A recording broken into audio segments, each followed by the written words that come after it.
This, as promised in the previous hour, we're going to focus in on rugby, because if, as a Springbok fan, you have always wondered what goes on behind the scenes of the national team, then this book will provide all of the answers. That's what's promised by journalist and writer Gavin Rich in his new book, Our Blood is Green, the Springboks in their own words.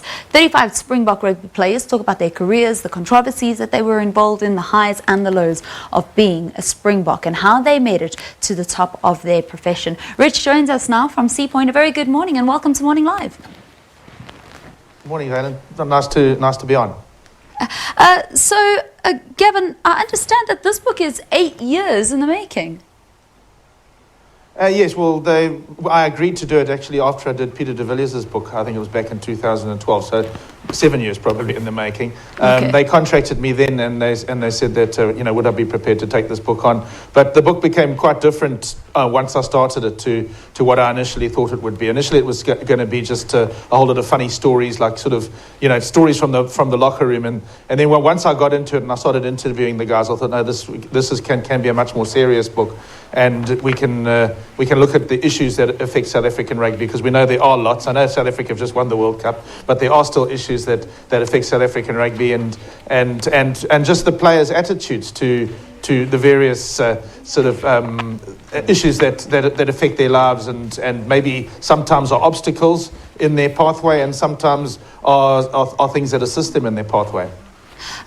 You started off by actually giving profiles of each of the 35 players that you do interviews with. But what's really lovely is actually you leave the words of the players as they've said them. So you really get these very different voices that come through as you go through the chapters.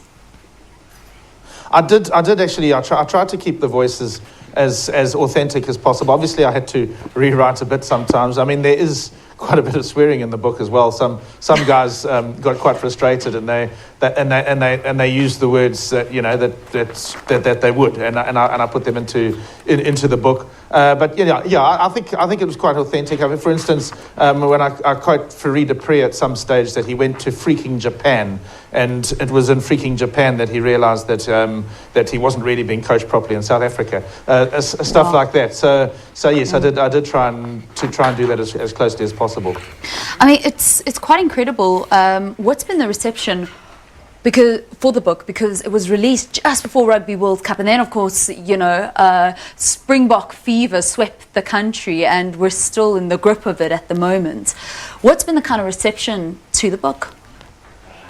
The people who have read the book have enjoyed it. I've had very good reception from people who have read it, but as yet I don't think as many people as maybe we expected have read it, and I'll tell you why. Well, my theory is that everybody's still been focused on Japan. I myself am only just back now from Japan. I was eight weeks in Japan, and I haven't really had much opportunity to get out myself and promote the book. But it's not just that. I think everybody was just so focused on Japan, just worrying about the next game the Boks were going to play, particularly once they got into the playoff stages, and that was the focus. People were reading me on the internet. They didn't really need to read rugby and they didn't need to read a rugby book. But now we're going into a period, of course, where there's off season, where we've got another 3 months before South African teams play again, other than the Pro 14, of course, and that is a gap where people have suddenly got this huge appetite for rugby because of the World Cup. I'm hoping that people will now go out and sort of say, well, listen, I've got to fill that hole, and I've got to read some rugby. But the reception I've had from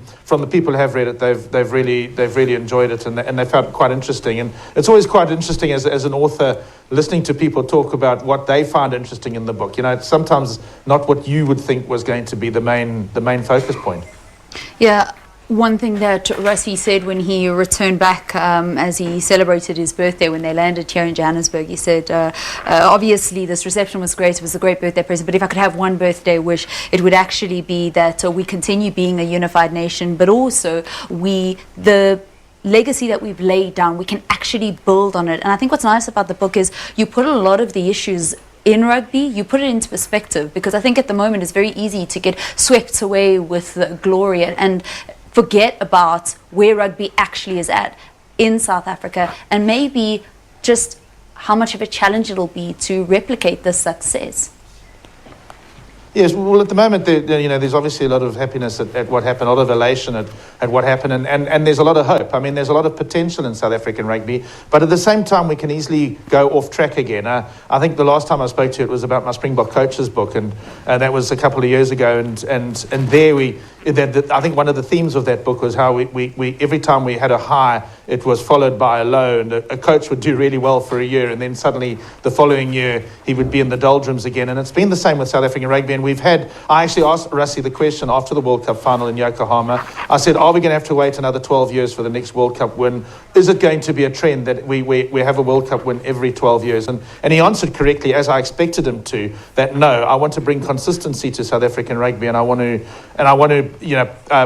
be like the All Blacks, where we're consistently in the top 3 in the world, and that's what I think everybody hopes for, and it also comes through in the book that I've written. A lot of the guys I interview, they've got hope in some aspects of for South African rugby going forward, but then in other areas they're a little bit concerned. And as you'll see if you've looked at the book, I speak about schools. We've got a great school system in this country, but there's also flaws in it. And then also I go into life after rugby. There's a massive problem in this country with guys who earn an absolute fortune, whilst they not always a fortune, but they're earning a lot more when they're playing the game than when suddenly the music stops and they're not rugby players anymore, and then they have to deal with life after rugby. So there's also that aspect as well. I think South Africa's got, but that's a world issue. I think rugby unions worldwide probably have to start looking at player welfare. In other words, looking at pension funds or something to look after players after they finish playing. But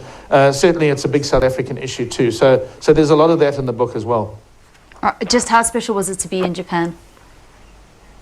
It was absolutely amazing. I've covered most of the World Cups since '95, but this one was the best. Just in the terms of just being completely different, and it wasn't just because the Springboks won. It was just the way the Japanese people embraced the sport. It was amazing in the first weeks of the tournament, being in stadiums where people didn't boo the kicker, where they weren't people shouting out when the guy was about to kick it goal. They weren't booing the referee. Then later in the tournament, of course, you've got a lot of Irish people come over, a lot of new Kiwis, a lot of South Africans, of course, and then it was a lot more voluble, and we saw the stadiums revert to what we would sort of expect back home here in South Africa, where everybody's very sort of divided and patriotic. But certainly in those first couple of weeks, it was very interesting. It was interesting just feeling the different weather conditions that we went through. I mean, we started off, it was incredibly humid. People said that it was like Durban in February. That's a lie. It was much worse than Durban in February. It was really, really humid. And by the end, we were wearing overcoats because it was cold, because the winter had arrived.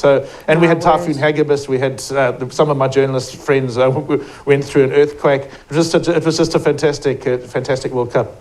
Oh, all right, I think so. That's another book that's going to be coming. Gavin Rich's journeys at the Rugby World Cup. Thank you so much. All the best of luck with this book, Our Blood is Green. It's the latest offering by Gavin Rich, and it's the Springboks in their own words. Leanne, it's back to you. We'll bring you your trivia in the next hour.